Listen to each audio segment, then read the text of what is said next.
Hello दोस्तों, स्वागत है आप सभी का आपके अपने YouTube channel matric science academy.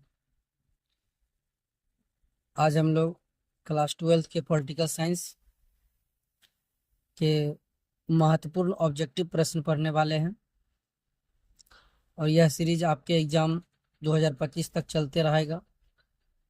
अगर आप लोग पीछे वाले वीडियो नहीं देखे हैं तो प्लेलिस्ट में जाकर पीछे वाले वीडियो जरूर देखें। तो आज हम लोग पॉलिटिकल साइंस के ऑब्जेक्टिव पढ़ेंगे। अगर आप लोग को वीडियो अच्छा लगे तो चैनल को सब्सक्राइब जरूर करें और अपने मित्रों के पास शेयर करें। तो आइए हम लोग चलते हैं आज के पहले प्रश्न की ओर। तो सबसे पहला प्रश्न है कि राज्य के नीति निर्देशक तत्वों को किस देश से लिया गया है।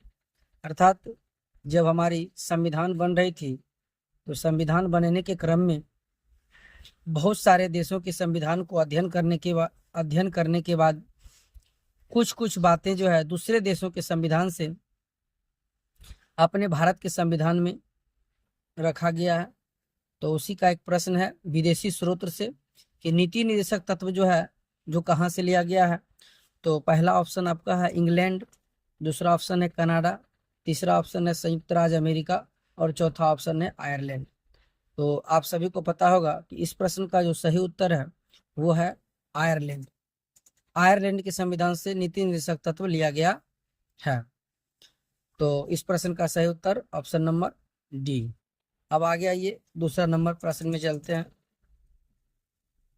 दूसरा प्रश्न है कि 1975 की राष्ट्रीय आपातकाल की घोषणा के समय भारत के प्रधानमंत्री कौन थे। आपसे बात किया जा रहा है प्रश्न में कि 1975 में जब आपातकाल की घोषणा लगी थी तो उस समय जो है प्रधानमंत्री कौन थे। तो उस समय प्रधानमंत्री कौन थे, तो चार ऑप्शन आपको दिया गया है। आपको बताना है कि प्रधानमंत्री कौन थे। इसमें पहला ऑप्शन है राजीव गांधी, दूसरा ऑप्शन है आपका इसमें इंदिरा गांधी, तीसरा है चौधरी चरण सिंह और चौथा ऑप्शन है मोरारजी देसाई। तो आपको बताना है कि उस समय के प्रधानमंत्री कौन थे। तो इस प्रश्न का जो सही उत्तर हो जाएगा वो थे इंदिरा गांधी। 1975 के समय भारत के प्रधानमंत्री के रूप में इंदिरा गांधी थी। अगला प्रश्न है कि राष्ट्रीय मानवाधिकार आयोग की स्थापना कब हुई थी। यानी आपको बताना है मानवाधिकार आयोग की स्थापना जो है कब किया गया था। तो चार ऑप्शन है।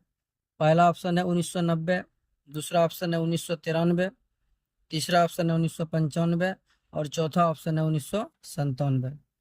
तो इस प्रश्न का जो सही उत्तर होगा मानवाधिकार आयोग की स्थापना 1993 ईस्वी में किया गया। तो इस प्रश्न का सही उत्तर होगा ऑप्शन नंबर बी 1993।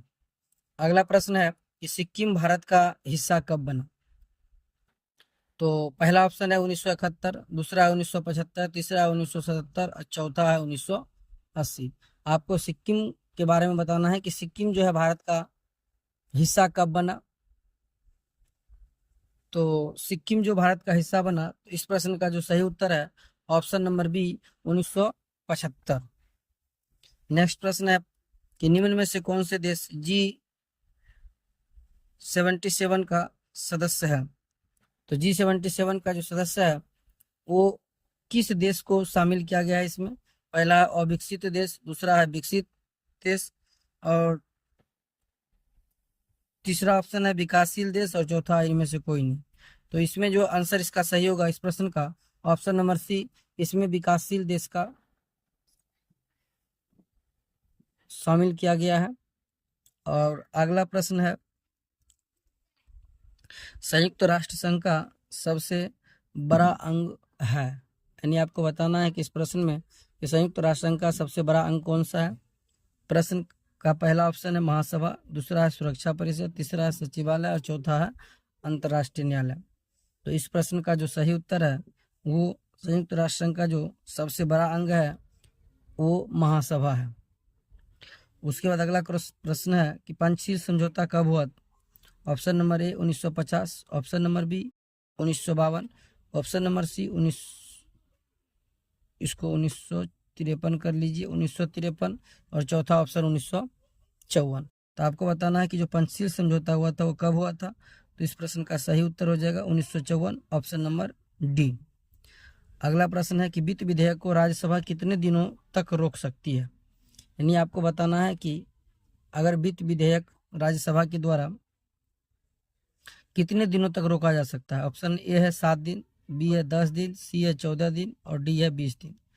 तो वित्त विधेयक को जो है राज्यसभा अधिकतम 14 दिन तक रोक सकती है। तो इस प्रश्न का सही उत्तर हो जाएगा ऑप्शन नंबर सी। अगला प्रश्न है योजना आयोग की स्थापना कब हुई। तो योजना आयोग की स्थापना पहला ऑप्शन है 1947, दूसरा 1948, तीसरा 1950 और चौथा है 1955। तो योजना आयोग की स्थापना, इस प्रश्न का सही उत्तर होगा ऑप्शन नंबर सी, 1950 ईस्वी में योजना आयोग की स्थापना हुई थी। उसके बाद 10 में सेंटो की स्थापना कब हुई थी। तो सेंटो की स्थापना कब हुई थी, तो देखिए उसमें ऑप्शन है 1956, 1957, 1955 और 1954।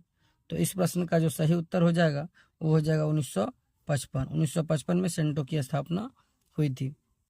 तो कैसा लगा वीडियो कमेंट सेक्शन में ज़रूर बताएं, और अगर आपको वीडियो अच्छा लगे तो अपने मित्रों के पास शेयर ज़रूर करें।